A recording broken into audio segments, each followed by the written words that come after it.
The smoke rose from the hillside every morning, thin and gray against the winter sky. There was no cabin, no shed, no sign of any man living there, just smoke lifting from frozen ground like the earth itself was breathing. It was the winter of 1884 into 1885, and Dry Creek Crossing had already settled into the kind of cold men thought they understood. Councilman Thaddeus Rourke had searched that slope 3 times. He had walked it end to end, looking for the structure that had to be there, looking for the boy who had to be hiding somewhere. He found nothing. Snow, dead grass, and that same thin wisp of smoke that seemed to come from nowhere at all. The boy's gone, he told the town. Froze out there somewhere. But Luther Hale was not gone. He was 12 feet below Rourke's boots, warm, fed, alive, and by late February of 1885, when the whiteout came, he would be the only reason anyone survived. Some stories get buried over time. Some truths only reveal themselves when everything around them starts to crumble. And this story is far from over. If you want to see it through to the end, hit like and follow, because the next part might just change the way you see everything. Luther Hale was 17 when hardship found him for the first time. Not slowly, not in parts, but all at once. His father, Merritt Hale, had been a wagon man, steady hands, careful habits, the kind who checked a knot twice before trusting it. The accident came on a morning that did not look dangerous. A low wind, a thin crust of frost over packed earth. The kind of day men misjudge because it does not announce itself. The team spooked when the rear axle shifted. The load pulled wrong. Merritt stepped in to correct it. He never stepped back. By the time they carried him home, the work was already finished. 3 days later, the ground over his grave had not yet settled when Dora Pike, the widow by law and keeper of the claim, made her position clear. She did not shout. She did not argue. She did not need to. "The deed is in my name," she said, standing in the doorway that had once been his father's. The land, the house, all of it. Luther stood there with nothing in his hands, no papers, no witness that would speak for him, only the memory of a man who had known how to hold a line straight and build something that lasted. "That makes you a guest," Dora continued, "and I don't keep guests." A brindled dog named Bran stood close at Luther's leg, silent, watching. There was no negotiation, no second chance offered out of kindness. Only the law, clean and narrow. "Take what's yours," she said. There was nothing to take. Luther turned once, not toward the house, but toward the yard, measuring distance, not loss. Then Dora Pike closed the matter with a sentence that did not need to be raised to be final. "Get off my land."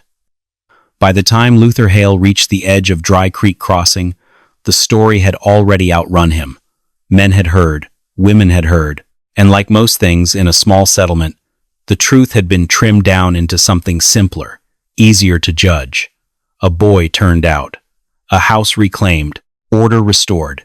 Councilman Thaddeus Rourke stood near the front of the mercantile, where men gathered when they wanted to be seen agreeing with one another. He watched Luther approach without stepping aside, his coat buttoned high against the cold, his posture straight with the confidence of a man who believed he understood how things worked. "This is what happens," Rourke said, not loudly, but clearly enough for the circle around him to hear, when a boy mistakes stubbornness for sense.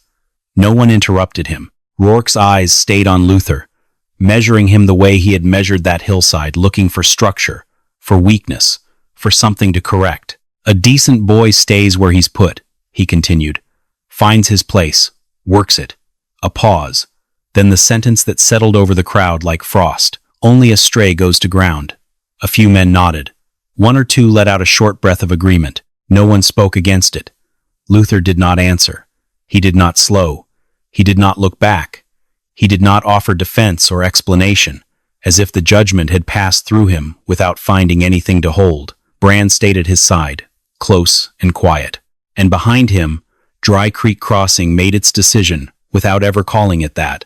It turned its back, not all at once, not with noise, but with that small, final shift in posture that says a man no longer belongs. Luther Hale had not learned survival the day he was cast out. He had been taught long before he understood why it mattered. Memory took him back to the years when his hands were still small, fumbling with the grip of a shovel beside Ephraim Voss, the reclusive builder who had outlived more winters than the valley cared to count. Ephraim didn't waste words on explanations. He showed a thing once, then let the work speak for itself. They had stood on a barren slope of hard-packed earth and scrub grass, where the wind cut across the land without resistance. The ground holds what the air forgets. The old man's voice echoed in his mind. Heat, time, even the summer.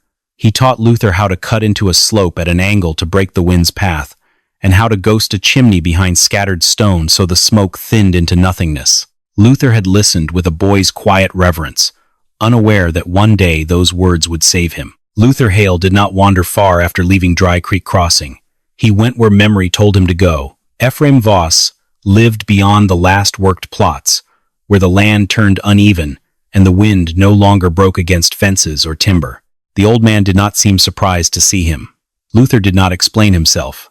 He did not speak of Dora Pike, or the councilman, or the town that had already closed its ranks behind him. He stood there with Bran at his side, and said only what mattered. I need ground. Ephraim studied his stance, asking for direction rather than help. There's a strip east of the coulee, Ephraim said, at last.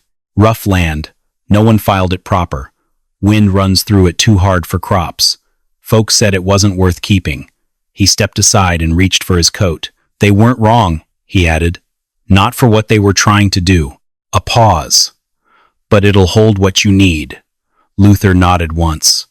No hesitation, no second question. He turned toward the open land, already seeing it not as it was, but as it could be used. Then he stopped, just long enough to speak the decision that would set the rest in motion. Show me where to dig. The ground did not open easily. Luther Hale chose the slope Ephraim Voss had marked, an angled face of packed soil and stone that caught the early light and shed the worst of the wind. It did not look like shelter. It did not look like anything a man would build into on purpose. That was the point. He began with a cut no wider than his shoulders, driving the shovel in where the earth held firm but not frozen solid. Each strike took weight. Each lift took breath. There was no wasted motion. Dirt came out in measured loads, not scattered, not left where it could betray the work. Bran stayed near the edge of the dig, ears turning to every sound that did not belong to wind. When the dog stiffened, Luther paused. When the dog settled, the shovel moved again. Ephraim did not take the tool. His hands were too worn for that kind of work. He stood above the cut and corrected what mattered. Not straight, he said. Angle it. Let the air break before it finds you. Luther adjusted. The tunnel dipped slightly, then opened. Day by day, the chamber took shape. 11 feet across, 18 deep. The ceiling arched just enough to carry weight without collapse. Timber crooked lengths of juniper hauled from a dry wash went in as ribs, set tight, wedged against the earth, so they worked with it, not against it. Over that, he packed soil. Layer after layer, pressed, tested, pressed again. No gaps, no clean lines for wind to follow. The entrance did not face the open. It bent away from it, hidden behind a fold in the slope and a scatter of stone that had been there long before the first shovel strike. From above, it read as nothing. From the front, it disappeared before a man could focus his eye. The roof rose slowly until it was no longer a roof, but ground again, thick, heavy, continuous with the hillside. Ephraim stepped down into the chamber, once the first form held. He did not praise it. He walked the perimeter, pressed his palm to the packed walls, looked up at the arch. Then he gave a single nod. It'll carry, he said. Luther stood in the center of that cut space, chest rising, hands raw, and looked at what had not existed a week before. For the first time since he had been turned out, there was something around him that did not move when the wind did. It held. Word traveled the way it always did in Dry Creek, crossing quiet at first, then sharpened by repetition. Someone had seen smoke out past the coulee, not from a stovepipe, not from any place that made sense. Councilman Thaddeus Rourke did not dismiss it this time. He gathered a handful of men ranch hands, a teamster, one carpenter who knew how to read a structure by its shadow, and rode out before the light had fully settled across the land. If something was there, he intended to find it. If the boy had survived, he intended to see how. They spread across the slope, boots cutting shallow tracks into the frost-hardened ground. Rourke dismounted first and moved on foot, eyes low, scanning for breaks in the earth, for edges where something man-made might give itself away. "There's smoke," one of the men said, pointing toward a thin gray thread lifting from a scatter of dark stone higher up the incline. Rourke followed it. He walked straight toward the source. The ground there looked no different than the rest, hard, windswept, unremarkable. A few stones set into the slope, grass flattened by weather. No opening, no structure. He stepped onto the rise, boots pressing into soil that did not shift. Below him, Luther Hale stood still in the chamber, one hand resting lightly against the packed wall. Bran's head was lifted, ears locked toward the faint, muffled thud of movement above. The sound carried through the earth, dull, distant, but unmistakable. Ephraim had said it would. "Men will walk right over you," he had told him. "If you build it right, they won't know what they're standing on." Rourke paced the area once, twice. He crouched near the stones where the smoke thinned and broke, touching one with his gloved hand as if it might reveal something hidden beneath it. It did not. "There's nothing here," one of the men said. Rourke remained a moment longer, jaw set, eyes moving across the slope as if refusing to accept what he could not prove. Then he stood. "We move on," he said. And just like that, they did. Boots turned, tracks shifted, the search continued elsewhere, and the truth stayed where it had always been, silent, intact, and buried, right beneath their feet. After the search party rode off and the sound of hooves faded into the distance, Luther Hale went back to work. He did not hurry. He did not pause to consider what it meant that they had missed him. The ground had held. That was enough. The chamber was not finished. Not yet. He cut a second drop beneath the main floor, digging down into colder, denser earth, where air moved slower, and decay took longer to begin. The pit was narrow, deep enough to store what little he could gather: roots, dried meat, anything that needed to outlast the days ahead. He lined the edges with flat stones scavenged from the coulee, setting each piece tight so the soil would not collapse inward. Over it, he laid a rough cover of split wood and packed dirt to seal it from the air above. The stove came next. Not large, not wasteful.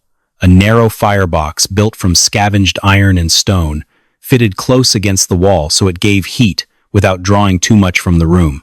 The pipe ran thin, angled, and long carried through packed earth and out beneath the scatter of dark rock above. By the time smoke reached the surface, it had already cooled, broken, and thinned into something the eye could mistake. Each morning, it rose again, thin, gray, unclaimed. Inside, Luther hung strips of meat along the warmer side of the chamber, letting the slow heat cure them instead of burning them dry. Bundles of grass and old hide went up along the walls, layered where the earth needed help holding its line. Nothing was placed without reason. Nothing was built for show. Bran learned the rhythm of it, the silence, the work, the small shifts in air and scent that marked what belonged and what did not. Above ground, Dry Creek Crossing found its explanation. "Smoke with no cabin," someone said at the mercantile. A few laughed. Others repeated it, the phrase taking shape the way simple things always did when they were easy to dismiss. Rourke heard it, but said nothing. He did not laugh, but he did not go back out to the hillside either. And each morning, while the town spoke of what could not exist, the system beneath the earth grew tighter, quieter, and more complete. By the time the first real cold settled in, Luther Hale no longer had a place to hide. He had a place that worked. The cold settled in without ceremony. It did not arrive all at once. It pressed down over days, tightening its grip a little more each night, until the ground rang hard under a boot, and the air cut clean through cloth and bone alike. Ephraim Voss chose one of those days to come down into the shelter. He did not announce himself. Luther heard him first as a faint shift above, then the careful descent through the angled entrance. Bran lifted his head but did not bark. The old man belonged. Ephraim stepped inside and stopped. He stood there longer than usual, letting the stillness of the chamber settle around him. No draft, no sudden drop in warmth near the walls. The air held steady, not close, not thin. He moved slowly along the perimeter, pressing his palm against the packed earth, testing the joints where timber met soil. His eyes traced the curve of the ceiling, the line of the stove, the way the heat moved without wasting itself. Outside, the wind had already begun to rise. Inside, it did not exist. Ephraim crouched near the firebox, watching the way the flame pulled clean and narrow, then disappeared up the pipe without backdraft or smoke spill. When he stepped back, there was nothing in the room to suggest where that heat had gone. He gave a short nod. "Better than what I built at your age," he said. Luther did not answer. He did not need to. Ephraim turned toward the entrance, listening for a moment to something beyond the reach of sound inside the chamber. "The air's wrong," he said. A pause. Not just cold, turning. He looked back once, not at Luther, but at the walls themselves, as if measuring them against what was coming. "This will hold," he said, "if it's left alone." Another pause. Longer this time. But it won't be. The wind outside rose another notch, dragging fine grains of ice across the slope. Ephraim's voice dropped, not in fear, but in certainty. "There's a storm building past the horizon, not a long one, a beat, a hard one." He stepped toward the exit, then stopped just short of it. "This will outlast what's coming," he said. And then he went back out into the cold that would soon test every wall built above the ground. After Ephraim Voss left the hillside, the land did not change all at once. It shifted in small ways first, the kind most men saw but did not read. The wind lost its pattern. It came from the west in the morning, then turned without warning by afternoon, cutting low across the coulee as if searching for something. The air warmed for a day, just enough to soften the surface, then locked hard again overnight, sealing everything in a brittle skin. Livestock gathered tighter than usual, heads low, movement reduced. Birds moved early. Bran noticed before any of it made sense. The dog grew restless at the entrance, nose lifted, tracking currents that did not hold steady. At times he would stand still, ears angled toward distances that carried no sound to human hearing. Other times, he circled once, then settled close to the inner wall, as if choosing ground that felt safer. Luther watched, not the sky first, but the dog. He made no announcement. He did not name what he saw. He worked. More wood came in, cut short, stacked tight, placed where it could be reached, without opening the chamber long. The storage pit was checked, then checked again. Meat shifted, covers sealed. Every seam tested with a hand, not an eye. Nothing added without reason. Nothing left loose. Above ground, Dry Creek Crossing saw the same days. A warm afternoon, a sharp freeze, wind that would not settle. Councilman Thaddeus Rourke stood outside the mercantile one evening, coat open despite the cold that would return by nightfall. "False break," he said when someone mentioned the change. "Winter's losing its grip. Happens every year." A few men nodded. They had seen winters pass before. They trusted what they remembered. Below the hillside, Luther trusted what was changing, and the land, for a brief stretch of quiet, held its breath. The storm did not announce itself with thunder. It arrived in the space between one breath and the next. By mid-morning, the sky over Dry Creek Crossing had flattened into a pale sheet with no depth to it. By noon, the temperature dropped hard fast enough that men felt it before they understood it. By afternoon, the wind found its line, then it held it. Snow came sideways, fine at first, then thick, then constant. The distance between one cabin and the next began to disappear until it was no longer safe to cross without losing direction. Day one broke the edges of things. Doors rattled against their frames. Window seams leaked thin lines of powder that gathered along sills and floors. Chimneys pulled uneven, some drawing too hard, others choking back smoke into the rooms they were meant to warm. "Keep the fires high," Rourke said, moving from one structure to the next, voice steady, hands visible, the way a man keeps order when order still seems possible. "Burn through it. We've seen worse." They had not. By the second day, the wind shifted again and drove lower. It found every gap, every joint, every place where wood had been trusted to hold against something it had never truly been tested by. Snow forced its way under doors, through roof lines, along walls that had seemed solid in calmer seasons. Drifts formed where no drifts had formed before, rising against structures until the outside pressed inward. The wood piles became harder to reach. Not far, not distant, just far enough that stepping out meant losing sight of the door behind you. Men tied ropes from posts to thresholds. One misstep, one gust at the wrong angle, and the world beyond arm's reach disappeared. Inside, the fires burned hotter. And still, the cold began to find its way in. Not all at once, but enough to notice, enough to understand, for the first time, that something in the system was no longer holding. By the third day, the storm stopped pretending. Wind drove low and constant, packing snow hard against every surface, until the drifts were no longer soft. They pressed, they held, they carried weight. Then the roofs began to answer. A shed went first, not loudly, just a short crack, a settling sound, and then a section of beam giving way under a load it had never been built to carry. Men ran to it, too late to save the structure, just in time to understand what was coming next. "Clear the tops," someone shouted. They tried. For a while, men tied off and climbed where they could, scraping, shoveling, pushing snow from roof lines as fast as it gathered, but the wind replaced it faster than hands could move. Every cleared section filled again before the next could be reached. By afternoon, the second cabin failed. This one louder. A sharp break, a drop, snow and timber collapsing inward together. There had been someone inside. They pulled him out, but the cold had already done its work. The first death did not bring silence. It brought speed. "Burn anything that holds," a voice said. "Chairs, tables, break it down." Furniture went next, then spare boards, then anything that would take flame. The fires roared higher. Still, the heat did not stay. The wind found new paths as the structures shifted under pressure. Gaps widened where joints had once been tight. Air moved where it should not have moved.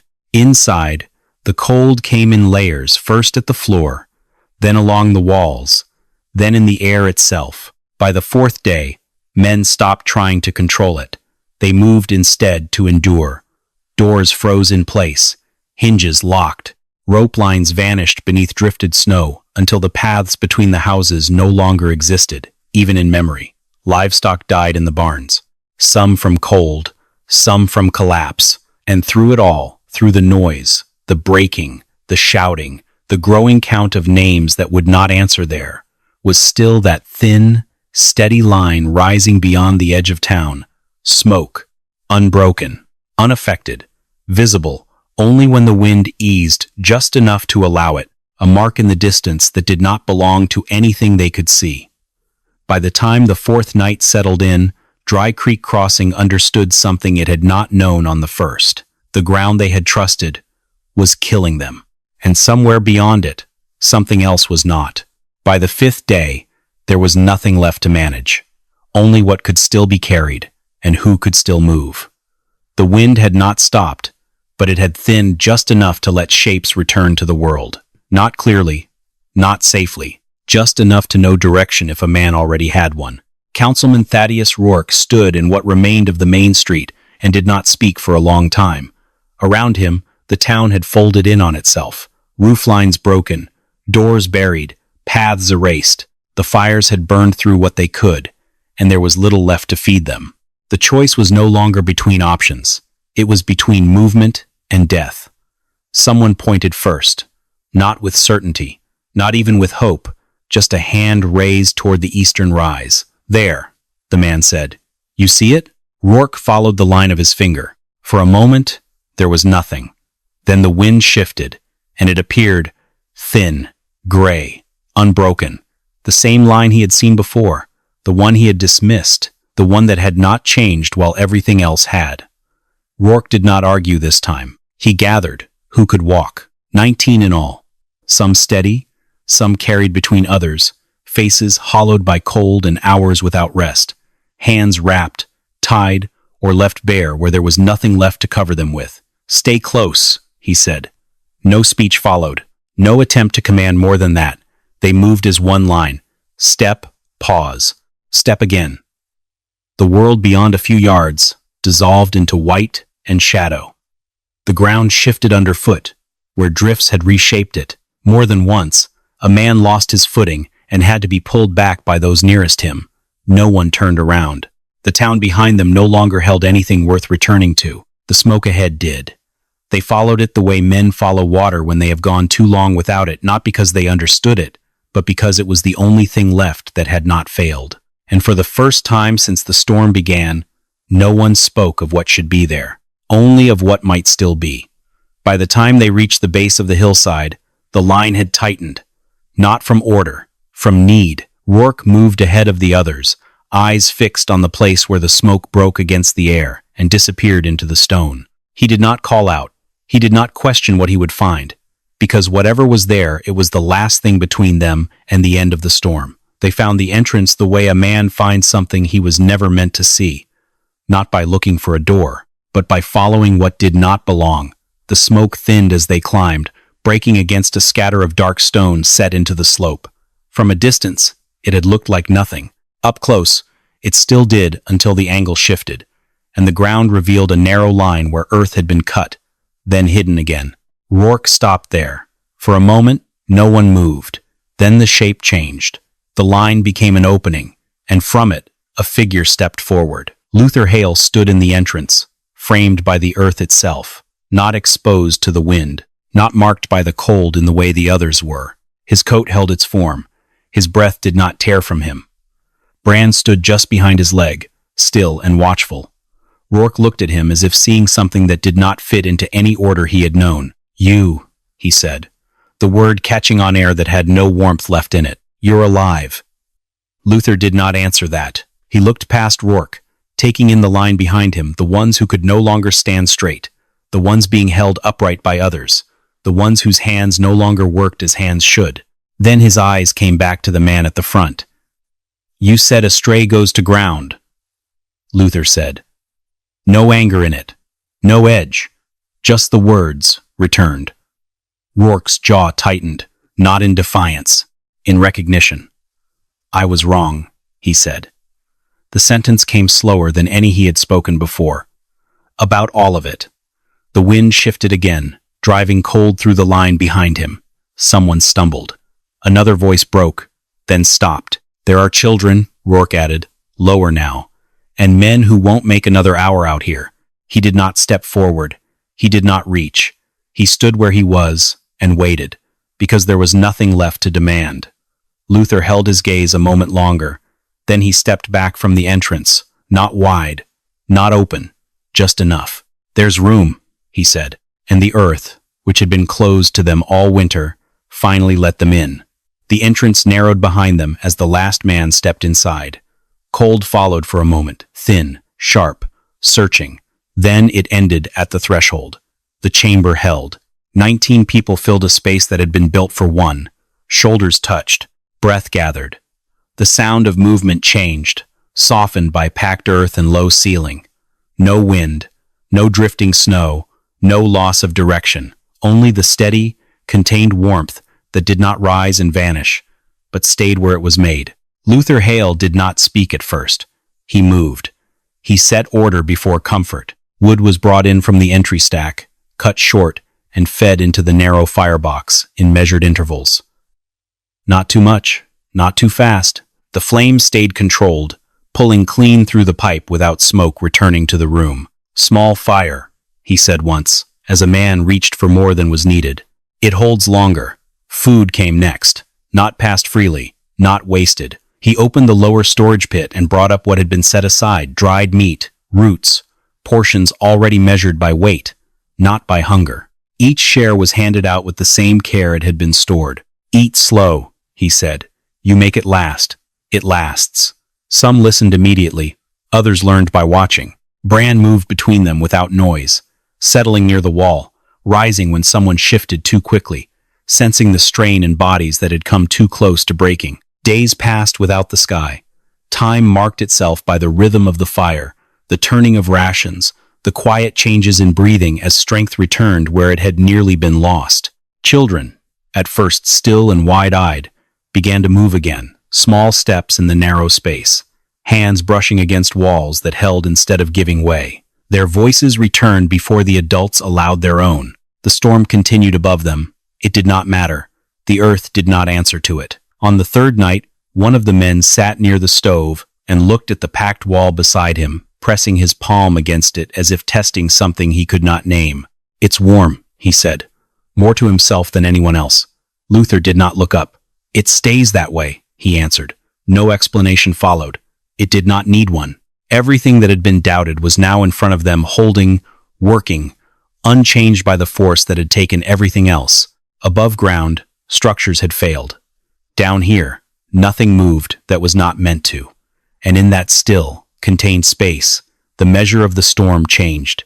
It was no longer something to survive. It was something being endured outside, without them. When the second week came to its end, every child who had walked in was still breathing. That was the only count that mattered.